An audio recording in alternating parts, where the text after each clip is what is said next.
আজ আপনাদের সাথে আমার ছেলে ছোটোবেলার দুটো জিনিস শেয়ার করব বলে এই ব্যাগটা বের করেছি।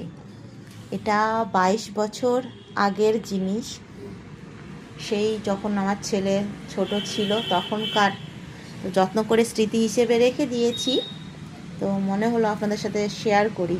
আপনারাও নিশ্চয়ই, যাদের বাচ্চা বড় হয়ে গেছে, তারাও যেরকম যত্ন করে রেখে দিয়েছেন।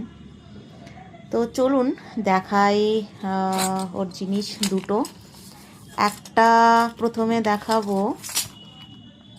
এই যে জিনিসগুলো যেহেতু এত পুরনো, সরি দুটো না তিনটে আছে। জিনিসগুলো হচ্ছে রূপোর, এগুলো সবই রূপোর জিনিস। কিন্তু ওই যে এত বছর আগের, মানে 22 বছর এখন আমার ছেলের বয়স, তো সেই আগের এতদিনের পুরনো। তো সেই তোলাই রয়েছে। এই হলো ওর বালা।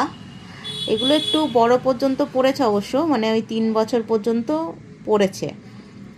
তো এটাই পাঞ্জাবি বালাটা আমি শখ করে বানিয়ে দিয়েছিলাম, এই পরেই থাকে আর কি।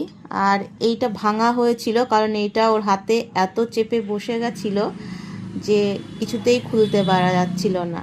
তো স্বর্ণকারের কাছে গিয়ে কাটিয়ে তারপর বের করতে হয়েছে। অথচ দুটো একই মাপে, তো জানি না তখন কি হয়েছিল, ওটা বের হচ্ছিল না বলে এটা কাটা হয়েছে। তো আমি সেই রকমই রেখে দিয়েছি। আর এইটা একটা রূপোর চেন ছিল। সব সময় তো সোনার চেন পরিয়ে রাখা যায় না। ছোটোবেলা যখন ও স্কুল টুল গেল একদম ছোট্ট বয়সে, তখন এই রুদ্রাক্ষগুলো না হরিদ্বারে গেছিলাম, সেই হরিদ্বারে গিয়ে সেখান থেকে এনেছিলাম। হরিদ্বারে বোধহয় পতঞ্জলি আশ্রম নাকি মনে করতে পারছি না, সেই 2008 সালে যখন প্রথম হরিদ্বার যাই তখন সেখান থেকে এই রুদ্রাক্ষগুলো এনেছিলাম। এগুলো নাকি অরিজিনাল।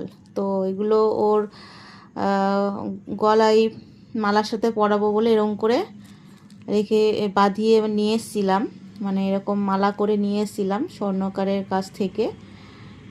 তো অনেক দিন পড়েছে, ও স্কুলেও মোটামুটি গেছে, বছর 5 পর্যন্ত মনে হয় এগুলো পড়েছে, মনে করতে পারছি না। তারপর তো সাইজটা তো খুব একটা বড় না, দেখে বোঝা যাচ্ছে। এখন অবশ্য ও আলাদা চেন পরে, কারণ রূপোর চেন পরতে আমার ছেলে ভালোবাসে, ওকে আলাদা একটা করে দেওয়া হয়েছে। তো সবই কেমন কালো হয়ে গেছে, মানে রূপো জিনিস না।